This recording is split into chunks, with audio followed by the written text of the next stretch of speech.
Dans cette vidéo, nous allons continuer l'exploration des fonctionnalités du bloc image dans Gutenberg et ce coup-ci, nous allons nous intéresser à la barre locale qui s'affiche lorsque nous sélectionnons une image en modification. Cette barre apparaît ici si l'image est en modification et comme un paragraphe, si nous passons en mode sélection avec la touche échappe, cette barre disparaît. Je reviens sur la fonction modification en appuyant sur la touche entrée et nous allons nous intéresser à la barre. Dans un premier temps, on va traiter rapidement ici la petite barre d'outils que nous voyons en bas au niveau de la légende. Puisque la légende est accolée à l'image, la légende possède aussi sa barre d'outils personnelle qui permet de faire un formatage du texte avec gras italique ou alors les éléments comme ceci, et aussi nous pouvons créer un lien.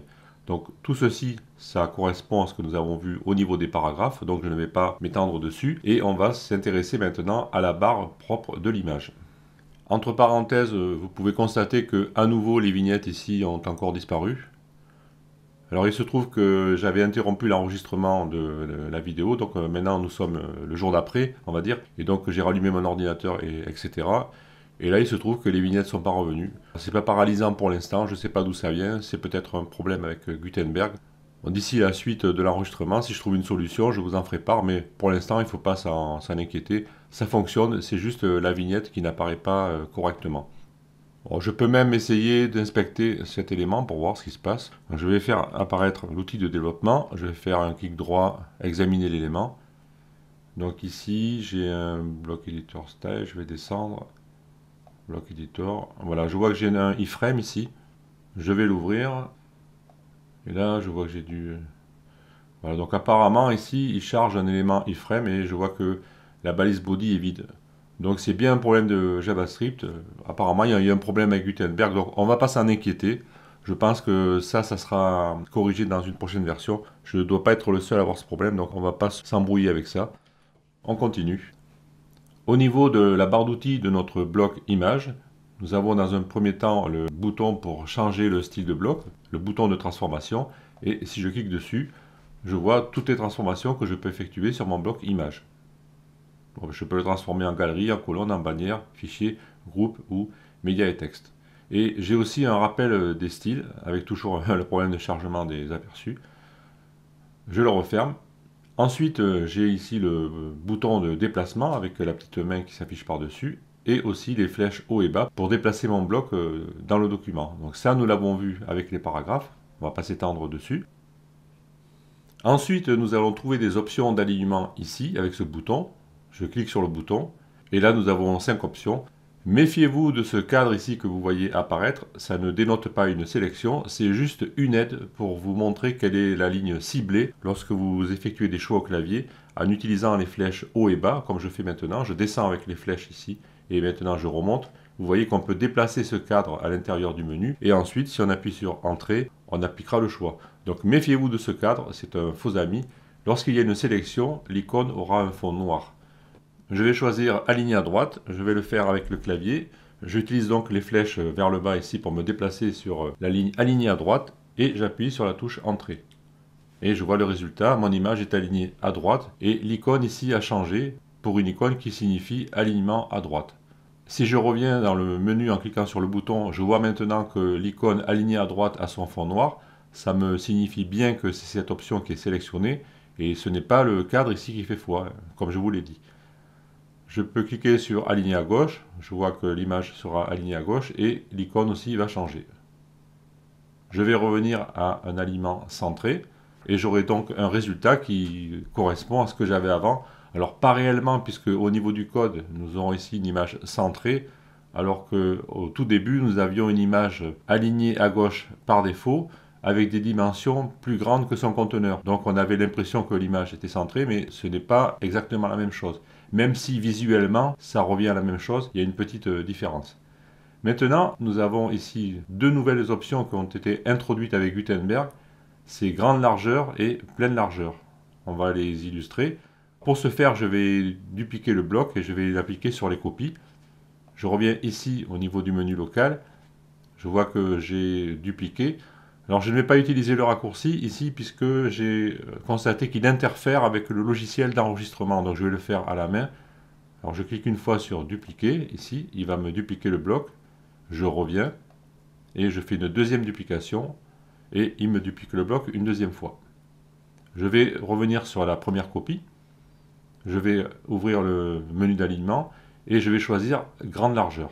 Donc vous voyez l'image ici maintenant qui va déborder de son conteneur. Puisque nous avions dit que le conteneur ici était limité à 610 pixels, je vois que maintenant l'image va au-delà. Et je continue sur la deuxième image, je vais dans son menu local, ici, pardon, dans le menu d'alignement, et je vais choisir pleine largeur. Maintenant, l'image occupe toute la taille de l'écran. Et même si je réduis ici en fermant la barre de réglage, je vois que l'image occupe toute la largeur de l'écran. On va enregistrer notre article ici, et on va basculer dans l'affichage du site et on va rafraîchir. Voilà ce que nous obtenons. Avant d'examiner notre article, je vais revenir rapidement, brièvement ici dans Gutenberg pour bien vous indiquer que concernant ces deux nouvelles options ici, grande largeur et pleine largeur, elles ne seront visibles que si le thème est configuré dans ce sens. Lorsque le thème est créé, il faut rajouter des options pour faire apparaître ces deux options. Bon, c'est juste une ligne de code. Et d'autre part, aujourd'hui, en 2021, maintenant, tous les thèmes modernes que vous allez trouver se doivent d'être compatibles avec Gutenberg. Donc dans la plupart des cas, vous aurez ces deux nouvelles options à votre disposition. Et aussi, le thème doit prendre en compte l'affichage résultant du choix de ces options. Si l'image ici s'affiche en un peu plus grand et ici, si elle s'affiche en pleine largeur, ce n'est pas par l'opération du Saint-Esprit, c'est parce que le thème prend en compte les classes CSS qui sont introduites par ces options. Je reviens ici sur le site et nous allons examiner ce qui se passe. Donc là, nous voyons notre première image ici. Maintenant, si je fais une inspection de l'image, ici, je vois que l'élément figure qui contenait l'image a été incorporé dans un bloc plus large. Vous voyez, en jaune, maintenant, nous avons un bloc qui fait la largeur entière et cet élément est centré au milieu. Alors qu'avant, nous avions l'image directement avec sa balise figure dans le bloc qui faisait 610. À l'affichage, ça donne la même chose. Ensuite, nous avons cette image ici, qui est affichée un peu plus large. Donc si je l'inspecte, ici je vois qu'elle a un conteneur qui est plus grand. Et maintenant, la dernière, eh bien, elle prend tout l'écran. Et là, on voit les classes qui ont été ajoutées. Là, on a Align Full, ici. C'est la fameuse classe qui est rajoutée lorsque nous sélectionnons pleine largeur. Et si je remonte ici, examiner, là je vais avoir Align Wide ici.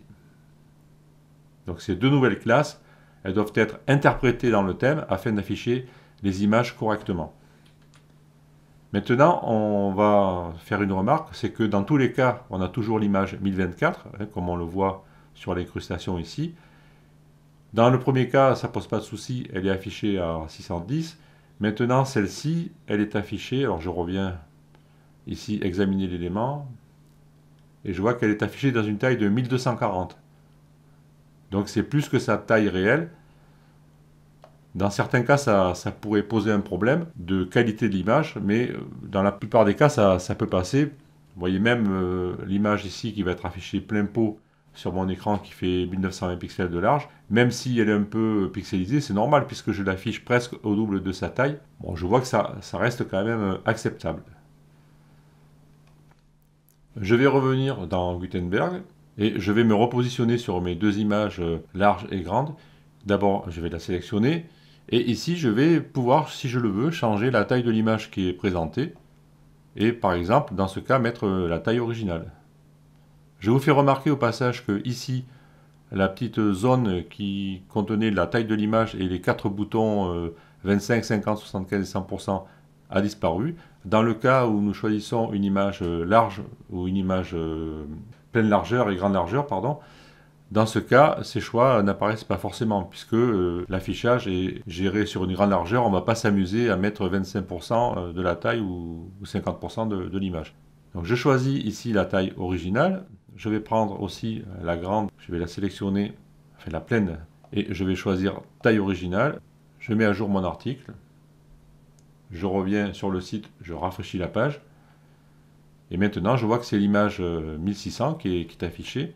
Dans le premier cas où elle a une largeur de 1240 à l'affichage, eh bien, tout va bien, on n'a pas de déformation de l'image par agrandissement.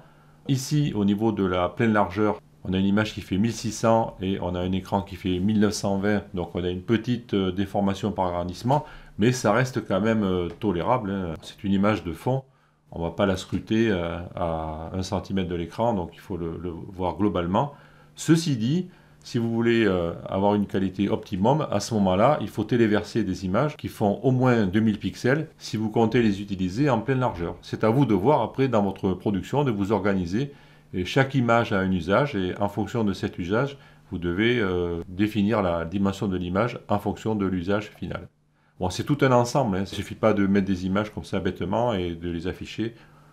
Si vous mettez des petites images pour illustrer un article qui vont s'afficher sur 300 pixels de large, c'est pas la peine de mettre des images énormes. Mais si vous voulez mettre une belle image de fond, comme ici, ben, si vous voulez que cette image garde sa qualité maximum, il faut penser à la taille de l'image originale. Et après, lorsque vous êtes dans Gutenberg et que vous mettez cette image dans votre article, il faut prendre la bonne taille ici, dans cette liste déroulante.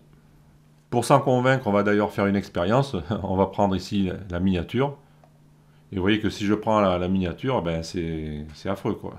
Mon image est pixelisée dans tous les sens puisqu'elle va s'afficher sur une taille 300, presque 7 ou 8 fois plus grande. Donc pensez bien à la qualité de vos images. Alors je reviens ici sur taille originale. Concernant l'image en pleine largeur, je vais faire une petite expérience quand même. Ça c'est pour les développeurs en aparté. Je vais réintroduire l'image ici, la même. Donc je prends l'image. Bon, je ne sais pas pourquoi il me met arrondi par défaut, là, je comprends, bon, c'est pas grave. Donc par défaut, cette image ici n'a aucun alignement.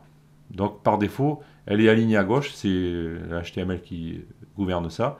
Et celle-ci, elle est centrée.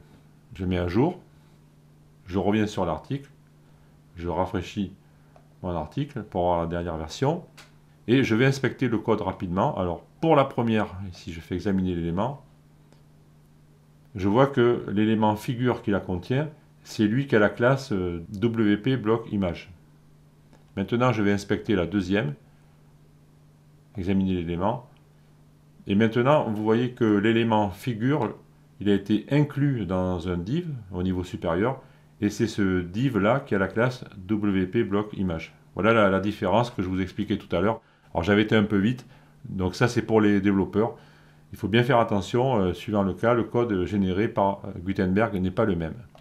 Donc je ferme la parenthèse technique et je reviens sur Gutenberg. Je vais supprimer cette image que j'avais dupliquée ici, comme ceci, et nous allons continuer l'examen de la barre d'outils du bloc image. Le prochain bouton que nous allons trouver ici, c'est insérer un lien. Donc je clique dessus. J'ai trois choix possibles. Je peux mettre une adresse web, une URL, pour faire pointer le lien vers ce site. Bon, ça c'est classique. Je peux aussi insérer le fichier média. Donc je vais choisir cette option maintenant, fichier média, et je vais mettre à jour l'article. Je vais retourner sur le site, je vais rafraîchir la page, et maintenant, lorsque je survole l'image, je vois le doigt ici, j'ai donc un lien, et si je clique sur l'image, je vois le fichier média qui s'affiche, et j'ai l'image originale. Je vois bien ici que je pointe dans l'URL vers le fichier. Je ne pointe pas vers une page de WordPress. Et quelle que soit l'image que j'affiche ici, là, dans ce cas, c'est l'image 1024, j'aurai en destination l'image originale. Le fichier média, c'est l'image originale, qui n'est pas modifiée, enfin qui n'est pas recadrée par WordPress. Je reviens en arrière. Dans la pratique, si l'on a choisi comme ici le fichier média en tant que lien, on prendra le soin d'installer sur notre site WordPress ce que l'on appelle une lightbox, et à ce moment-là, le clic sera intercepté et l'image sera affichée directement dans la page avec un cadre et le reste du site sur un fond noir atténué, comme vous avez l'habitude sûrement de voir, mais pas dans une page différente, comme ici, si je clique, parce qu'il faudrait faire comprendre à ce moment-là à l'utilisateur que pour revenir là où il était, il doit cliquer sur le bouton retour arrière du navigateur. Donc dans la pratique, on utilisera une lightbox qui affiche l'image directement dans la page. Je retourne sur Gutenberg. Alors ici, nous avons toujours le lien qui s'affiche parce que la page était restée dans l'état, mais en réalité, c'est une bascule. Si je reclique sur le bouton ici, non, ça ne fait pas disparaître. Alors, pour le cacher, Comment ça marche? Il faut choisir autre chose. Ah bon, je croyais qu'il allait se cacher lorsque j'allais appuyer sur le bouton. Bon, peut-être qu'il faut sélectionner, resélectionner. Bon, peu importe. Si je veux modifier le lien, je vais recliquer sur le bouton normalement ici. Et là, il va m'afficher l'état actuel qui est fichier média. Et pour le modifier, je clique sur le stylo ici. Maintenant, je vais choisir page du fichier joint ici. Et j'enregistre. Je reviens sur le site. Je rafraîchis. Et maintenant, lorsque je vais cliquer sur l'image, je vais voir une page de WordPress. Bien sûr, à condition qu'elle existe dans le thème, sinon il se rabattra sur la page index. Mais là, nous sommes sur un thème officiel, donc la page de document existe. Et là, nous voyons une page dédiée aux médias, mais une page de WordPress avec un titre qui reprend le nom de l'image. Nous avons l'image qui s'affiche ici, donc c'est la taille originale apparemment, puisqu'on le voit ici. Et c'est logique, puisque c'est une page qui concerne le document. Et nous voyons ici apparaître la description. La fameuse description qui était ici, dans cette zone. Cette description n'était pas accessible dans Gutenberg, mais elle est accessible sur la page média. Vous voyez qu'ici, la description s'affiche. Donc si vous vous posez la question de savoir à quoi sert cette description, elle est affichée dans cette page ici, média. Cette page du fichier joint est un peu méconnue, mais bon, elle a le mérite d'exister. Dans certains cas, elle peut s'avérer utile. Je retourne dans Gutenberg, et ici, pour finir ce bouton concernant le lien, on a aussi à disposition, avec ce menu déroulant ici, quelques réglages supplémentaires. Bien sûr, on pourrait ouvrir le lien dans un nouvel onglet, et on pourrait ajouter des attributs, donc des attributs HTML, ou bien une classe supplémentaire. Nous allons terminer provisoirement cette vidéo et nous allons continuer dans une vidéo suivante. Je vous donne donc rendez-vous dans la prochaine vidéo pour la suite.